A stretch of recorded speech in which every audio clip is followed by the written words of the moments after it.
Good morning, everyone. So I'm trying to figure out if my live stream is working. I don't have my video team working here this morning, so I had to set up my connection all on my own. So just trying to figure out if everybody can hear me. So anyways, I'm going to just carry on as if you guys can hear me all right. Because I do have some awesome stuff I want to cover. I know that I'm a little bit late for our Friday morning coaching session, and normally I have a video team that helps me get all set up. This week I don't have our video team, so I did it all on my own. Lord knows if anybody can even hear me, but I'm going to carry on as if we are up and running. So this week I wanted to cover a few different things. First of all, since Mother's Day is coming up, I wanted to talk about life hacks for moms. We have so many highly successful real estate agents at our companies, just in their real estate business, etc. As real estate people and as family people, we juggle 500 things. And I wanted to talk just for a couple minutes about some of the life hacks that I use in my own life. Sometimes real estate agents ask me, they're like, oh, you have everything together. Like, you do so much, you get so much done. How do you do it? And I definitely don't feel like that. And I'm sure you guys are in the same situation. People think that you have everything together, and you might not feel that way about yourselves. So a couple of the things that I do as a life hack. First of all, let's talk about teams. Many real estate agents are always like, I want to hire team members to help me in my business, like transaction coordinators or assistants or buyer agents, because we're so strapped for time. And what I will say is that we have to think outside the box when it comes to who our teams are. And one example of that is in my own life, one of the most important team members that I have is the team that comes and cleans my house once a week. Like, you have no idea how awesome it is to come home on a Friday and at least for one night a week, my house is clean and spotless, and I can just come home and pick up a pizza and relax. So as you're thinking about your own business and your own super stressed out life, when you're thinking about adding team members to your life, it doesn't necessarily have to be a team member that is in the real estate business. It could just be a team member that helps you with life in general. So that's one piece, is that don't assume that your team members have to be people that are in the real estate world. Because we work so hard as real estate professionals, think about who are the people that you can delegate to. Like, maybe it's a landscaper, or maybe it's somebody that comes and cleans your house once every 2 weeks. Think about what are the things that you can do to just make your life simpler when you are home. And for me, it is my cleaning people. And I get it. Sometimes you just can't afford it. And I'll tell you, you can ask my cleaning lady, like, I've turned her off and turned her on when the market gets tough and I feel like the money's not there for extra things. I might cut her out for a couple of months, but I'll tell you that she is so important to me because she helps me have at least one night a week that I can come home and just be stress-free and be with my family. Another hack for the moms out there is, oh good, some of you guys are saying that it's working. So I can't even believe I've been here futzing with my computer for the last hour trying to get the live stream to work. Another life hack that some of you guys might know about me, some of you might not, is I am a proud member of Rent the Runway. What that means is when you believe that I'm all put together and I have a million clothes and this massive closet, usually when you see me, my clothes are rented. So basically what Rent the Runway is, it's a company that you rent professional clothing. So for example, I do their highest model. They have all different models. So I do the one that I pay $160 per month. That gives me, I can have up to 4 items of clothing or purses, etc., for as long as I want. And so I go in every 2 weeks, basically. I go in and I pick out like 4 new dresses usually. And they come to me all pressed and dry cleaned. And typically I'll wear them twice. So I'll wear them like this dress. You can't see it that well. But this dress that I'm wearing right now, I'll wear this. I just received this shipment yesterday. I will wear this today, and I'll probably wear it once next week. And then I ship it back with everything. And then 2 days later, I get my new shipment of clothing. So that's another life hack that I think is awesome for moms as well. That you don't have to have a massive, huge closet. And some of you guys might say, well, $160 a month is a lot of money. I don't know, when I add it up, and by the way, they do have other plans. You don't have to pay $160 a month. I like to be able to have unlimited, so I can ship back clothes whenever I want and get new ones.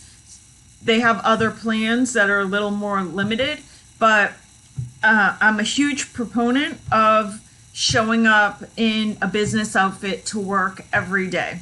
Almost never will you catch me wearing jeans at work. That's because I feel like when I wear jeans to work that I've already like written off the day. When I wear jeans to work, and this might not be how you feel, but I feel like when I wear jeans to work, I'm basically saying to the universe, don't send me any opportunities today because I am not ready for the opportunity. So that's why even if I have no appointments, I get dressed up for work, because every once in a while when you show up and the universe knows you've shown up, all of a sudden you'll get a call out of the blue, like somebody wants to go look at a house. Or for me, it'll be somebody that will say, I want to meet you because I'm interested in finding out about Lair. So for me, in my own head, because you guys know I'm a huge believer in whatever you're thinking about in your head, you manifest in the outside world. For me personally, if I show up in like jeans to work on a day, to me, I've already told myself that nothing great is going to happen that day because I'm in jeans. That being said, it's hard to have a huge closet of clothes that you're switching out all the time. That's why I love Rent the Runway. Who cares? My clothes are rented. If any of you guys are like me, you love having like a new outfit. You know how you feel when you go out and you get a new dress from like TJ Maxx or Marshalls, and the next day you get to wear your new dress and you can't wait to get ready in the morning because you don't have to think about what you're going to wear that day? That's how I feel like all the time because I rent my clothes. Like I'm always getting a new shipment of clothes. And by the way, once I wear something a couple of times, I am pretty much done with it. And oftentimes, if I own it, it just sits in my closet, and a year later, I might maybe take it out. So almost always when you see me out and about, almost always it is from Rent the Runway. By the way, people ask me, like, can you buy the clothing if you really like it? And the answer is yes. So on Rent the Runway, they'll say, hey, if you love this, you can buy it at a discounted price. I've never bought anything because I'm always on to the next thing. So I wear my dress once or twice and then it's gone forever and I'm on to the next clothing. So that's kind of an awesome little life hack for the moms out there. Next, I wanted to talk for a few minutes about this awesome book that I have been reading. It's called Exactly What to Say. It is the magic words for influence and impact. So interesting when you think about it, like how much our words matter, especially because we're in the sales business. I'm going to give you a couple of examples from this book. let's see. There's so many. Basically, this is like a super easy, nice, like short book. You'll see it's not very long. It has big writing, and you'll see on my copy at least I have like a million notes, etc., for the stuff that I wanted to remember for you guys. But let me pick out one just to talk about at least one or two of these. Okay, you're on a listing appointment, and one of the dialogues that I love in here is that if you can, at a listing appointment or a buyer appointment, make sure you've answered every question for the consumer, then you know that you have a deal. So if you can keep chopping down, like getting every question out of the consumer, then there's no reason for them not to hire you. I believe sometimes people don't hire us because they didn't get to ask the question that they wanted to ask, and so there's something in the back of their mind that might be bothering them about potentially hiring you. So they say in the book, if you want to get the consumer to move away from a phrase like, I need to think about it. So if somebody needs to think about it, that means that there are lingering questions that have not been answered. And changing a couple of words in the way you ask questions to people. So they said, oftentimes salespeople at the end of a presentation say, so do you have any questions for me? What this book says is, instead of asking if they have any questions, rephrase it and ask the consumer, what questions do you have for me? In other words, rephrase it as if you know they're going to have questions, because that forces the person to give up some information about what's still bothering them, what they're reserved, like why they're holding back and haven't signed a listing contract. So instead of saying, do you have any questions, improve that by asking the seller or your buyer, what questions do you have for me? Let's force them to keep the dialogue going. If you watch on our Layer Training YouTube and watch the video we did with Paul Brulette, it was one of the Lion Wisdom videos we did. Paul Brulette, who's a high producing agent in our Chelmsford office, he said that one of the biggest mistakes he made early in his career was not asking enough questions to people. Here we're forcing our people to stay in dialogue with us until they make a decision.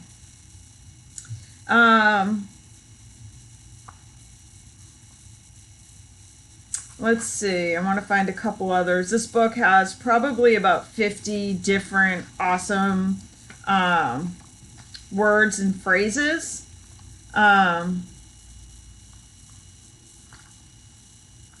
When you're cold calling or you get somebody on the line, instead of asking or like leaving open-ended, like, hey, well, call me when you'd like to meet. What this book says is always say, when would be a good time for us to meet? Instead of asking somebody if they want to meet you or leaving it open-ended, like say, when would be a good time for us to meet? It prompts the other person to assume that there will be a good time and that no is not an option. Like not meeting is not an option. Another piece that this book talks about is when you are working, and this is not for real estate, but all of the examples that I applied from this book are more real estate examples. But one of the things it talks about is incorporate stories into your presentations, your buyer and your seller presentations. They talk about how if you can get the person to envision their life after the change is made, because we're basically in a position like we're in a position where we're helping somebody sell their house or helping them buy a house. If you can get them to imagine what life will be like once they've made the decision, then you are that much closer to getting them to work with you. So, for example, my computer's making weird noises, so I'm going to just press a button on that. Okay, so here are some examples. Saying to your client, just imagine how things will be in 6 months once you have moved onto your new property. What does life look like? Just imagine the looks on your kids' faces when they get the opportunity to have their own bedroom now. Just imagine the impact of moving closer to where you work. So now you're trying to get people closer to making a decision by appealing to their emotions instead of like the logistics of numbers on a listing presentation. Get them to start envisioning themselves after the change has been made. And what this book says is that any dialogue you have in a listing or buyer presentation, you should have some dialogue. Just imagine what life would look like if. Just imagine the looks on your kids' faces, because now you're putting them into a spot where they're going to make an emotional decision instead of a logical decision. This book just talks about how it's our job to be a decision catalyst for our clients. So our job is to help move them towards a decision, help move them towards signing a listing contract, move them towards deciding which house to buy, move them towards a decision on which offer to accept. That our job is to get people to make decisions. So let's see. I'll give you a couple more. We're almost time to wrap up. I believe in keeping these as short as possible so we can all move on in our days.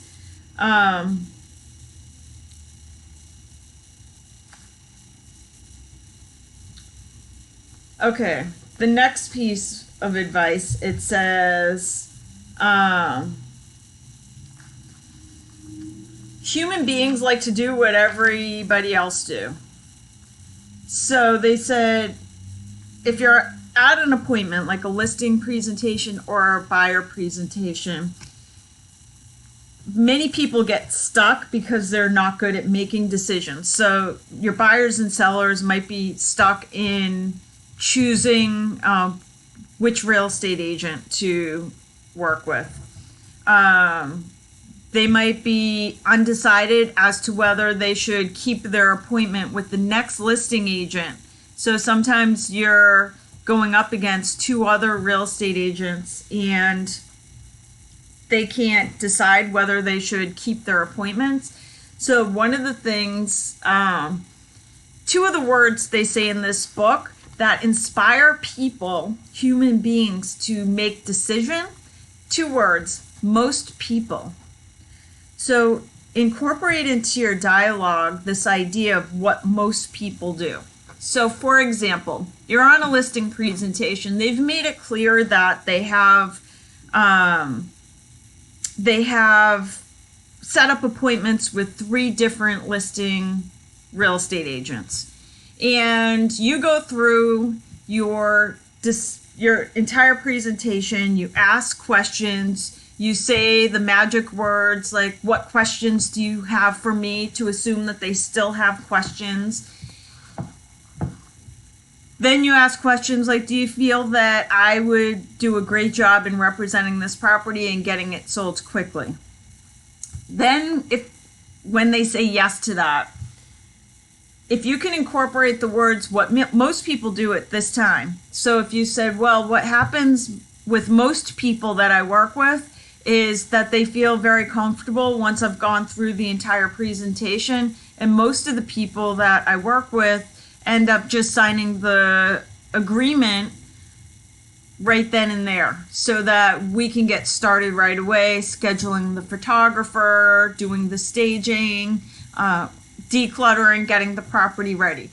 So if you want to motivate people towards a decision, you must incorporate those two words, most people, into your presentation, because most people want to do what most people do.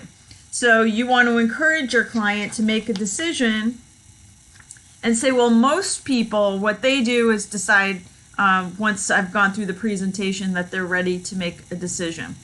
Let's say you're showing somebody houses and you're scheduled to go look at 5 houses. You want to implant into them that most people are able to pick a house once they've looked at 3 to 5 properties. They've made their decision.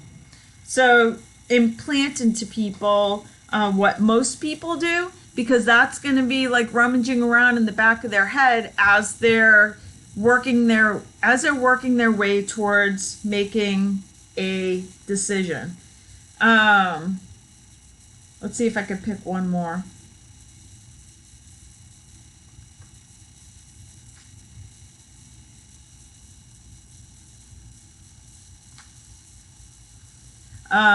The other thing it talks about is if you can get people to respond in a series of yeses, then you are more likely to get them to keep saying yes. So for example, as you're doing your listing presentation, do you feel that I have all of the qualifications you're looking for to select a real estate agent? Yes. Do you feel that the marketing strategy that I've laid out would be a great strategy to get your property sold quickly? Yes. Do you feel comfortable in that my social media strategy? In other words, have like 3 or 4 questions that you know the people are going to say yes to, because if you can lead them in 2 or 3 straight yeses, then whatever your fourth question is, it is more likely to be a yes, because they have a rhythm of yeses going on.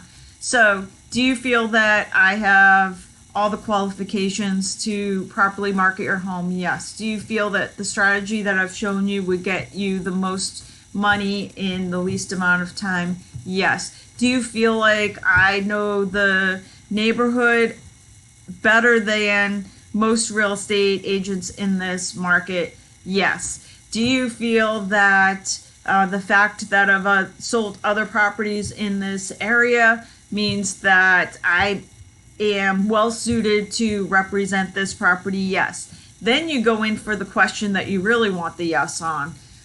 What most people do is, once they feel very comfortable that I have all the qualifications, what most people do is, after they see this entire presentation, what most of the people I work with do is they cancel all of the other appointments they have with other real estate people who they're thinking about bringing in, because they already feel comfortable. Even if it's the first appointment you have, they already feel comfortable that they have the right person to do the job. So, what do you think about us signing the agreement now? Only because every extra day we have to get the marketing done, to get the photography done, is going to just help us get this property on the market faster. So in other words, yes, yes, yes, yes. Then we're going to use what every other client does, or what most people do, and then we end in asking for what we want, which is for them to sign the agreement and to cancel all of their other appointments. Anyways, I'm going to show this book. I see some more people logged in. The book is exactly what to say. It is the magic words for influence and impact. Fascinating stuff. As you grow your real estate business, you're going to find that there are tons of words that you want to be careful to use when you're working with clients. So, for example, Eliminate the word contract. How do you do that? We're in the business of getting people to sign contracts. Well, I say call them an agreement. So instead of signing a contract, we're going to ask people to put your signature on the agreement. Like, that word just makes people feel more comfortable. So there's tons of other words like that, but the book, again, is exactly what to say, the magic words for influence and impact. With that, I'm going to wrap up our program today. Happy Mother's Day to all of the mothers out there. I hope you are having a relaxing weekend. If you're thinking about growing your team, remember there's lots of team members that you could think about that don't necessarily have anything to do with business. So think about team members that you can hire this year that could just help make your life easier. Thank you to everyone who joined me for our Friday morning session. Next week, we'll be back on time with my video team, so we'll probably have a much smoother launch next week. Thanks, everyone. Have a great day.